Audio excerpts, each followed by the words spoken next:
Sir, അടുത്ത തദ്ദേശ തെരഞ്ഞെടുപ്പിൽ അല്ലെങ്കിൽ വരാൻ പോകുന്ന നിയമസഭാ തെരഞ്ഞെടുപ്പിലൊക്കെ കോൺഗ്രസിന് ഒരു അനന്തമായ സാധ്യത എന്നൊക്കെ കോൺഗ്രസ് കരുതിയിരുന്നു കേരളത്തിൽ. പക്ഷേ അതിൽ നിന്നൊക്കെ കോൺഗ്രസ് നിറം മങ്ങിപ്പോകുന്ന ഒരു കാഴ്ചയാണ് കഴിഞ്ഞ കുറച്ചു ദിവസങ്ങളിലായിട്ട് നമ്മൾ കണ്ടുകൊണ്ടിരിക്കുന്നത്. പലതരത്തിലുള്ള വിഷയങ്ങൾ കോൺഗ്രസ് അഭിമുഖീകരിക്കുന്നുണ്ടായിരുന്നു, ഗ്രൂപ്പ് പോരുകൾ ഉൾപ്പെടെ. പക്ഷെ രാഹുൽ മാങ്കൂട്ടത്തിന്റെ ഒരു വിഷയം കൂടെ ഈ കഴിഞ്ഞ 3-4 ദിവസങ്ങളായിട്ട് വന്നതോടുകൂടി കോൺഗ്രസിന്റെ പതനം പൂർത്തിയായി എന്ന് വേണ്ടേ കരുതാൻ. ഇനിയൊരു തിരിച്ചുവരവ് അല്ലെങ്കിൽ അടുത്ത സർക്കാർ കോൺഗ്രസിന്റേതാവും എന്നൊക്കെയുള്ള അവരുടെ പ്രതീക്ഷകൾ ഇനി സഫലമാകാൻ സാധ്യതയുണ്ടോ? ഒരു സാധ്യതയുമില്ല. ഇന്നത്തെ പുതിയ ഒരു കണക്കും അങ്ങനെ അല്ലെങ്കിൽ അത്തരത്തിൽ കണക്കുകൾ വരെ പുറത്തു വന്നു എന്നുള്ളതാണ്, റിപ്പോർട്ടുകൾ പുറത്തു വന്നു എന്നുള്ളതാണ് നമുക്ക് മനസ്സിലാവുന്നത്.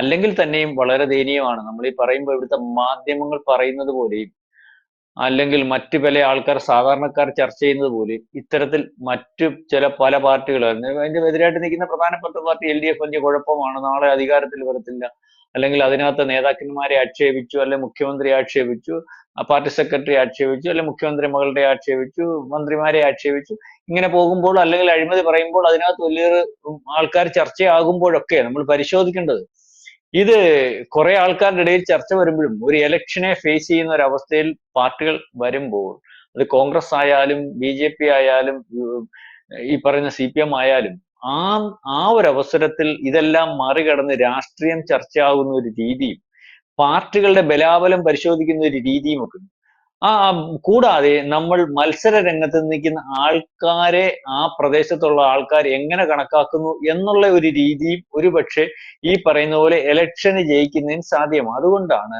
നമ്മൾ എത്ര ബലം പിടിച്ചാലും കൊല്ലത്ത് പ്രേമേന്ദ്രൻ എന്ന് പറയുന്ന MP ജയിക്കുന്നത്. എന്തുകൊണ്ട്? അവിടെ RSP ഉണ്ടായിട്ടാണ്. അന്ന് അവിടെ RSPയുടെ ഒരു MLA ഉണ്ടാക്കട്ടെ. ഈ പറയുന്ന ലോക്സഭാ മണ്ഡലം പരിശോധിക്കുമ്പോൾ CPM-ന്റെ കുത്തകയല്ലേ, അവരുടെ വോട്ടല്ലേ കൂടുതൽ. അപ്പൊ എന്തുകൊണ്ടാണ് പ്രേമേന്ദ്രൻ ജയിക്കും? പ്രേമേന്ദ്രൻ അവിടുത്തെ ജനങ്ങൾക്കിടയ്ക്ക് വലിയ സ്വാധീനമാണ്. അയാൾ വരുമ്പോൾ അയാൾ ഇടപെട്ടതിന്റെ അനുസരിച്ച് അയാളുടെ പ്രവർത്തന രീതി അനുസരിച്ച് അവിടുത്തെ അയാൾ മത്സരിക്കുമ്പോൾ എല്ലാരും പുറമെ ഈങ്കുലാ സിന്ദാബ എന്ന് പറഞ്ഞ് CPM-ന്റെ കൊടിയും പിടിച്ചോണ്ട് പോകുന്നവരും ബൂത്തിൽ ചെല്ലുമ്പോൾ രഹസ്യമായിട്ട് പ്രേമേന്ദ്രൻ ഒട്ടി, അല്ലെങ്കിൽ ഭാരത് മാതാ കി ജയ് എന്നൊക്കെ വിളിക്കുന്ന BJP-കാരൻ ബൂത്തിൽ ചെല്ലുമ്പോൾ രഹസ്യമായിട്ട് വന്നല്ലോ വോട്ടിങ് ചെയ്യും. ഇതേ രീതിയിലേക്കുള്ള ഒരു സംവിധാനം കേരളത്തിൽ പരിശോധിക്കുമ്പോഴും അടുത്ത പ്രാവശ്യം അധികാരത്തിൽ വരാൻ സാധ്യതയില്ലായിരുന്നു. അതിപ്പോ ഈ പ്രശ്നങ്ങൾ ഉണ്ടായിട്ടില്ലായിരുന്നെങ്കിൽ പോലും അതിനുള്ള സാധ്യത വളരെ കുറവായിരുന്നു. ആ സമയത്താണ് ഈ പറയുന്നത് പോലെ വലിയ പ്രശ്നത്തിലേക്ക് പോകുന്നത്. അതുകൊണ്ടാണ് കോൺഗ്രസ് മറ്റൊന്നുമില്ലാത്ത രീതിയിൽ ഇപ്പൊ വിരളി പിടിച്ചിരിക്കുന്നത്. ഒരുപക്ഷെ രമേശ് ചെന്നിത്തല വിരളി പിടിച്ചിരിക്കുന്നത്, മുരളീധരൻ വിരളി പിടിച്ചിരിക്കുന്നത്, VD സതീശൻ വിരളി പിടിച്ചിരിക്കുന്നത്. VD സതീശൻ ഈ രാഹുൽ മാങ്കൂട്ടത്തിന്റെ വിഷയത്തിനകത്ത് അദ്ദേഹത്തിലേക്ക് വടി ഊന്നുന്നു എന്ന് കണ്ട് അദ്ദേഹത്തിന്റെ നിലനിൽപ്പിന് വേണ്ടി അദ്ദേഹം പറഞ്ഞു ഇവിടെ വ്യത്യസ്തമായിട്ടുള്ള അഭിപ്രായം ഉണ്ടാവും, നടപടി മറ്റ് പാർട്ടിക്കാർ ഉദ്ദേശിക്കാത്ത രീതിയിൽ, ആരും എടുത്തിട്ടില്ലാത്ത രീതിയിലും ആൾക്കാരെ അത്ഭുതപ്പെടുത്തുന്ന രീതിയിലും ഒക്കെയുള്ള നടപടി ഉണ്ടാവും. ഇത്രയും സ്പീഡിൽ ഏതെങ്കിലും പാർട്ടി നേരത്തെ നടപടി എടുത്തിട്ടുണ്ടോ? അതിന് യൂത്ത് കോൺഗ്രസിന് നടപടി എടുത്തതിന് ശേഷം രണ്ടാമത് MLA സ്ഥാനം രാജിവെപ്പിക്കുന്നതിന് വേണ്ടിയാണ്. അത് അദ്ദേഹത്തിന്റെയും കൂടെ നിലനിൽപ്പാണ്. പക്ഷെ ഇപ്പൊ അങ്ങനെയല്ല, ബാക്കിയുള്ളവരോട് ഇറങ്ങിയിട്ടുണ്ട്. ഇന്ന് നമ്മൾ പരിശോധിക്കുമ്പോൾ രമേശ് ചെന്നിത്തല ഇറങ്ങി, മുരളീധരൻ ഇറങ്ങി, ഇന്നലെ പ്രതാപൻ ഇറങ്ങി. പ്രതാപന്റെ മകളുടെ പുറകിലുള്ള അലിഗേഷൻ ആണെന്ന് ആരൊക്കെയോ പറയുന്നത് കേട്ട്, നമുക്കറിയത്തില്ല, വ്യക്തതയില്ല. ഈ ഒരു മുൻ MP-യുടെ മകളുടെ പേരിലുള്ള പ്രശ്നം വന്നു. ഇപ്പൊ പ്രതാപൻ ഇന്നലെ ഇറങ്ങി. അപ്പൊ മൊത്തത്തിൽ അങ്ങനെ പോകാൻ പറ്റത്തില്ല, ഇനിയും വരും, ഇലക്ഷൻ നേരിടേണ്ടി വരും. രണ്ട് രീതിയിലുള്ള കാൽക്കുലേഷൻ. ഇനി ഒരു പൊതു ഇലക്ഷന് മുമ്പ് അല്ലെങ്കിൽ നിയമസഭാ ഇലക്ഷന് മുമ്പ് സമയമില്ലാത്തതുകൊണ്ട് ബൈ ഇലക്ഷൻ വരത്തുമില്ല. നമുക്ക് ഈ അലിഗേഷൻ ഒരുപക്ഷെ പ്രതിപക്ഷ പാർട്ടികൾക്ക് കണ്ടിന്യൂസ് കൊണ്ടുപോകാതിരിക്കുന്നതിന്, BJP-ക്ക് കണ്ടിന്യൂസ് കൊണ്ടുപോകാതിരിക്കുന്നതിന് ഉള്ള ഒരു സാധ്യത ഉണ്ട്. അതുകൊണ്ട് ആ രീതിയിലേക്ക് പോട്ടെന്നുള്ള രീതിയിലേക്ക് അതിന് രമേശ് ചെന്നിത്തല അഭിപ്രായം പറഞ്ഞു. അതവിടെ നിൽക്കട്ടെ. പക്ഷെ വേറെ രീതി പരിശോധിച്ചാൽ ഇവര് ജയിക്കത്തില്ല. ആ അവസ്ഥയിലാ ഇപ്പം ജയിക്കാനുള്ള സാധ്യതയും അല്ലെങ്കിൽ അതിനുള്ള കാര്യത്തിലേക്കും പൊക്കോണ്ടിരുന്നത്. കാരണം കഴിഞ്ഞ 3-4 ഉമ്മൻചാണ്ടിയുടെ കാലം മുതലുള്ള തെരഞ്ഞെടുപ്പ് നമ്മൾ പരിശോധിക്കുമ്പോൾ നമ്മൾക്കത് മനസ്സിലാകും. കാരണം 22 സീറ്റിൽ പുറത്ത് കേരളത്തിൽ അടുത്ത ഇലക്ഷന് കോൺഗ്രസ് മുന്നോട്ട് വരുന്ന ഒരവസ്ഥ ഇപ്പോൾ എങ്ങനെ പരിശോധിച്ചാലും ഇല്ല. അതിൽ താപ്പോട്ട് പോകുന്നെങ്കിലേ ഉള്ളൂ. കാരണം ഉമ്മൻചാണ്ടി അധികാരത്തിൽ വരുമ്പോൾ അന്ന് ഏതാണ്ട് 71-72 സീറ്റിനകത്ത് അധികാരത്തിൽ വരുന്ന സമയത്ത് ഇവിടുത്തെ കോൺഗ്രസിന് 97 സീറ്റിനകത്ത് മത്സരിച്ചപ്പോൾ കിട്ടിയത് 38 സീറ്റാ. ആ സമയത്ത് അധികാരത്തിന് പുറത്തു നിൽക്കുന്ന മാർക്സിസ്റ്റ് പാർട്ടിക്കാരൻ 44 സീറ്റുണ്ട്. മാർക്സിസ്റ്റ് CPM-ന്റെ മാത്രം സീറ്റാണ് ഞാനീ പറയുന്നത്, കോൺഗ്രസിന്റെ CPM-ന്റെ. പിന്നെ ഉമ്മൻചാണ്ടി മാറി അതിനുശേഷം ഈ പറയുന്നത് പോലെ പിണറായി വിജയൻ വന്നപ്പോൾ ആദ്യത്തെ പ്രാവശ്യം 22 സീറ്റ് കിട്ടിയ സമയത്ത് പിണറായി സർക്കാർ 22 സീറ്റ് കിട്ടിയ സമയത്ത് അന്ന് 62ഓളം സീറ്റ് CPM-ന് മാത്രമുണ്ട്. മനസ്സിലാകുന്നത്? അപ്പൊ മൂന്നാമത് പിണറായി സർക്കാർ വരുമ്പോൾ ഈ പറയുന്നത് പോലെ ഭരണവിരുദ്ധ വികാരം ഉണ്ടാകുകയും അല്ലെങ്കിൽ ഇതുപോലെ പ്രതിപക്ഷം വളരെ കൃത്യമായിട്ട് ഈ പിണറായിയുടെ കൂടെ നിന്ന് പിണറായിയുടെ ഭരണത്തിനെതിരെ സംസാരിച്ച് സമരം ചെയ്ത് വന്നിട്ട് ഈ ഇലക്ഷനെ നേരിട്ടപ്പോൾ അന്ന് കിട്ടിയത് ഈ 22-ൽ നിന്ന് ഒരു സീറ്റ് കുറഞ്ഞ് 21 സീറ്റ്. അന്നും 97 സീറ്റ് കോൺഗ്രസ് മത്സരിക്കുമല്ലേ. അന്ന് പിണറായി വിജയൻ എത്ര 62 സീറ്റ് CPM-ന്റെ ചിഹ്നത്തിലും 4 സീറ്റ് CPM സ്വതന്ത്ര ഇനത്തിലും മത്സരിച്ചേക്ക് 66 സീറ്റിലാണ് CPM നിൽക്കുന്നത്. ആ സമയത്താണ് ഇപ്പൊ വീണ്ടും മത്സരിച്ച് അടുത്ത പ്രാവശ്യത്തിൽ നിലനിൽപ്പിന്റെ പുറത്ത് അധികാരത്തിൽ വരണമെന്ന് വിചാരിച്ച് അധികാരത്തിലേക്ക് നടന്നു കയറുമ്പോഴാണ് ഏറ്റവും വലിയ പ്രശ്നത്തിലേക്ക് വീണ്ടും പ്രതിസന്ധിയിലേക്ക് പാർട്ടി പോകുന്നത്. ഈ പറയുന്നത് പോലെ ഉള്ള പ്രതിസന്ധിയിലേക്ക് ഇതിനകത്ത് ഈ നിൽക്കുന്ന നമ്മൾ ഈ കാണുന്ന കോൺഗ്രസിന്റെ നേതാക്കന്മാരായിട്ടുള്ള രമേശ് ചെന്നിത്തലയുണ്ട്, അല്ലെങ്കിൽ ഈ പറയുന്ന VD സതീശനുണ്ട്, തിരുവഞ്ചൂർ രാധാകൃഷ്ണനുണ്ട്, അല്ലെങ്കിൽ മറ്റു പല നേതാക്കന്മാരും ഉണ്ട്. അവര് വളരെ കാലമായിട്ട് ജയിക്കുന്നത് എങ്ങനെ? അവരവരുടെ മണ്ഡലത്തിൽ, നിയോജക മണ്ഡലത്തിൽ, നിയമസഭാ മണ്ഡലത്തിൽ അവര് നല്ല ജനപ്രതിനിധികളായോണ്ടാ ജയിക്കുന്നത്.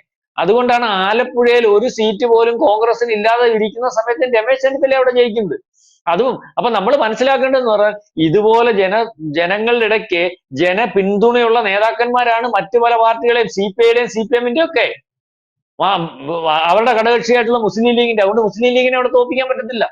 മനസ്സിലാവുന്നുണ്ട്? അപ്പൊ ഞാനീ പറഞ്ഞു വന്നത് അടുത്ത പ്രാവശ്യം അധികാരത്തിൽ വരും, അഴിമതി പറഞ്ഞു അധികാരത്തിൽ വരും, അല്ലെങ്കിൽ ഈ പറയുന്ന അഴിമതി വിരുദ്ധ സർക്കാരിനെ പുറത്താക്കും എന്നൊക്കെ പറയുമ്പോൾ ഇവര് ഈ പറയുന്ന എല്ലാ കോളിളക്ക സമയത്തും പ്രതിപക്ഷത്ത് നിൽക്കുന്ന VD സതീശനെയും രമേശ് ചെന്നിത്തലയും അവര് നല്ല ജനപ്രതിനിധി ആയതുകൊണ്ട് ജയിച്ചു വരുന്ന അതേ അവസ്ഥയിൽ തന്നെ ഇപ്പുറത്ത് ഈ നിൽക്കുന്ന മാർക്സിസ്റ്റ് പാർട്ടി നേതാക്കന്മാരും MLA-മാരും അതാത് നിയമസഭാ മണ്ഡലത്തിൽ അല്ലെങ്കിൽ നല്ല ജനപ്രതിനിധി ആയതുകൊണ്ട് വീണ്ടും അവർ ജയിച്ചു വരും. എങ്ങനെയാ പിന്നെ ഇവർ അധികാരത്തിൽ വരുന്നത്? അല്ലെങ്കിൽ ഇതിനെല്ലാം മറികടന്ന് അധികാരത്തിൽ വരാൻ സാധ്യതയുള്ള ഒരു സമയം ഉണ്ടായിരുന്നെങ്കിൽ തന്നെ ഇപ്പോഴത്തെ ഈ അലിഗേഷൻ എങ്ങനെ ഇവർ മേക്കപ്പ് ചെയ്യും? ഇപ്പൊ ഇവര് ഏറ്റവും വലിയ കോൺഗ്രസ് യൂത്ത് വിങ്ങിന്റെ നേതാവ് അല്ലെങ്കിൽ ഇത്തരത്തിലൊരു നേതാവിനെ ഇൻട്രൊഡ്യൂസ് ചെയ്ത് അദ്ദേഹം വലിയ വലിപ്പത്തിൽ ഇലക്ഷന് വന്ന് ഇലക്ഷൻ നേരിട്ട് ഇലക്ഷനെ ജയിച്ച് മുന്നോട്ട് വന്നപ്പോൾ അദ്ദേഹത്തിനെ പറ്റി ഇപ്പൊ വെളിയിൽ വരുന്നത് മാത്രം എടുത്തു വെച്ച് പ്രതിപക്ഷവും BJP-യും ചർച്ച ചെയ്ത് അത് മാത്രം പ്രചരണത്തിലാക്കി കൊടുത്താൽ ഇവിടുത്തെ കോൺഗ്രസ് എങ്ങനെ മറുപടി പറയും? നടപടി എടുത്താലും എങ്ങനെ മറുപടി പറയും? അതാണ് ഇപ്പൊ കോൺഗ്രസിനെ കുഴയ്ക്കുന്നത്. അതുകൊണ്ട് കോൺഗ്രസ് വീണേക്കുന്ന കുഴിയിൽ നിന്ന് കരയ്ക്ക് കയറി മുന്നോട്ട് പോകാൻ പറ്റുന്ന ഒരു സാധ്യതയില്ല. കാരണം നമ്മൾ നടന്നു പോകുമ്പോൾ നിങ്ങൾ ശ്രദ്ധിച്ചാൽ മതി, ഒരു കുഴി ഉണ്ടെങ്കിൽ ആ കുഴിക്കകത്ത് വീണാൽ മിക്കവാറും ഉള്ളവരെ കുഴിക്കകത്തുനിന്ന് കയറി മുന്നോട്ട് പോകുന്ന ഒരവസ്ഥയില്ല. കുഴിക്കകത്തുനിന്ന് കയറി വന്ന വഴിയെ തിരിച്ചു പോകാനുള്ള അവസ്ഥ. ചില ആൾക്കാർ കുഴിക്കകത്തുനിന്ന് കയറി മുന്നോട്ട് പോകും. അതാണ് ഈ കുഴിയുടെ ഒരു പ്രശ്നം. ഇപ്പൊ ആ കുഴിക്കകത്ത് വീണിട്ടുണ്ട്. ആ കുഴിക്കകത്തുനിന്ന് മുമ്പോട്ട് നടക്കാനുള്ള സാധ്യത, ആഗ്രഹം കോൺഗ്രസിനുണ്ടെങ്കിലും അതിനുള്ള സാധ്യത വളരെ കുറവാണ് ഈ പറയുമ്പോൾ.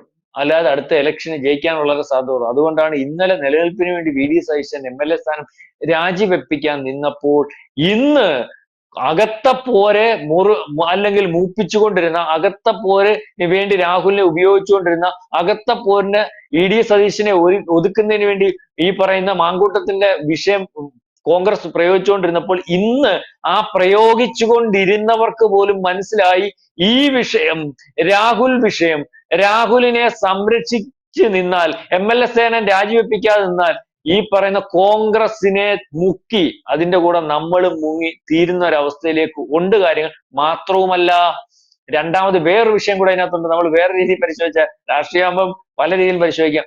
ഈ രാഹുലിനെ രാജിവെച്ചിട്ട് ഒരു സംശുദ്ധ കോൺഗ്രസിനെ ഉണ്ടാക്കി വീണ്ടും ഒരു ഗ്ലാമറിലേക്ക് VD സതീശൻ മാത്രം വരണ്ട എന്നുള്ള തീരുമാനം കൂടി രമേശ് ചെന്നിത്തലയ്ക്കും K മുരളീധരനും അല്ലെങ്കിൽ പ്രതാപനും ഒക്കെ ഉണ്ട്. അതുകൊണ്ടാണ് ഒന്നിച്ച് പറയുന്നത് രാജിവെച്ചേ പറ്റൂ. രാജിവെക്കാതെ നിന്നാൽ കോൺഗ്രസിന്റെ ഒരു നല്ല ഇമേജിന് പറ്റുന്നതല്ല. ഇത്തരത്തിലുള്ള ആൾക്കാരെ വെച്ച് കോൺഗ്രസിന് പോകാൻ പറ്റുന്നതല്ല. അതുകൊണ്ട് രാജിവെപ്പിക്കും എന്നുള്ള രീതി രമേശ് ചെന്നിത്തല ഇറങ്ങിയിട്ടുള്ളത്. അതായത് VD സതീശൻ ഇനി ഒറ്റയ്ക്ക് ഇതുവരെയുള്ള സമയത്ത് പല ഇലക്ഷനുകളിലും പല തീരുമാനങ്ങളിലും പല വിജയത്തിനും പുറകിൽ ഞാനൊരു നേതാവാണ്, അതുകൊണ്ട് നാളെ കാലത്ത് എന്നെ വെച്ച് നയിച്ചേ പറ്റൂ, ആ നയിച്ചതിന് ശേഷം വരുന്ന ഇലക്ഷന് ജയിച്ചു വരുവാണെങ്കിൽ ഞാൻ തന്നെ മുഖ്യമന്ത്രിയാണ്, ആ ഒരു നിലപാടിലേക്ക് പൊക്കൊണ്ടിരുന്ന VD സതീശനെ മാങ്കൂട്ടത്തിലിനെ വെച്ച് എല്ലാ അർത്ഥത്തിലും ചെക്ക് പറഞ്ഞു പോകുന്ന VD സതീശന്റെ എതിരെ നിൽക്കുന്ന രമേശ് ചെന്നിത്തല ഉൾപ്പെടെയുള്ളവരെയാണ് നമ്മൾ കാണാൻ സാധിക്കുന്നത്. അത് അവരുടെ അധികാരത്തെ പൊളിറ്റിക്സ്. നമ്മൾ പൊതുവെ പരിശോധിക്കുമ്പോൾ ഇപ്പൊ പറയുന്ന വാർത്ത അനുസരിച്ച് 22 സീറ്റിനപ്പുറം കോൺഗ്രസ് എത്ര പരിശ്രമിച്ചാലും അടുത്ത 2026 വരുന്ന ഒരവസ്ഥയില്ലെന്ന് ഉള്ള ഒരു റിപ്പോർട്ടാണ് വരുന്നത്. അത് ഇലക്ഷന് കഴിഞ്ഞ് നമുക്കറിയാൻ പറ്റത്തുള്ളൂ. ഇങ്ങനത്തെ റിപ്പോർട്ടുകൾ വരുന്നു എന്ന് മാത്രമാണ് നമുക്ക് പറയുന്നത്. ഏതായാലും കോൺഗ്രസിന്റെ കുഴി തോണ്ടി അല്ലെങ്കിൽ അത്തരത്തിലേക്കുള്ള ഒരു കാര്യമാണ് ഈ പറയുന്ന ഒരു വിഷയം എന്ന് നമുക്ക് പറയേണ്ടി വരും. എന്തായാലും കോൺഗ്രസിന്റെ ഒരു അടുത്ത നിയമസഭാ തെരഞ്ഞെടുപ്പിൽ ഭരണം തിരിച്ചു പിടിക്കാം എന്ന പ്രതീക്ഷയ്ക്കാണ് മങ്ങലേറ്റിരിക്കുന്നത്. രാഹുൽ മാങ്കൂട്ടത്തിൽ വിഷയം രമേശ് ചെന്നിത്തല ഉൾപ്പെടെയുള്ളവർ ആളിക്കത്തിക്കുകയാണ്. ഇതിനു പുറമെ ഡിവൈഎഫ്ഐയും SFIയും CPMഉം ഒക്കെ ഈ വിഷയം ഏറ്റെടുത്തിട്ടുണ്ട്. ഇതുവഴി രാഹുൽ മാങ്കൂട്ടത്തിന്റെ രാജി വരും മണിക്കൂറുകളിൽ നമുക്ക് പ്രതീക്ഷിക്കാവുന്നതുമാണ്. കോൺഗ്രസിനേറ്റ കനത്ത തിരിച്ചടിയായി രാഹുൽ മാങ്കൂട്ടത്തിന്റെ വിഷയം മാറുന്നു എന്നുള്ളതാണ് വസ്തുത. വ്യക്തമാണ്. Thank you Prashant sir. കൂടുതൽ വാർത്തകളും വിശേഷങ്ങളും നിങ്ങളിലേക്ക് എത്താൻ ABC മലയാളം സബ്സ്ക്രൈബ് ചെയ്യുക, ബെൽ ബട്ടണും അമർത്തുക.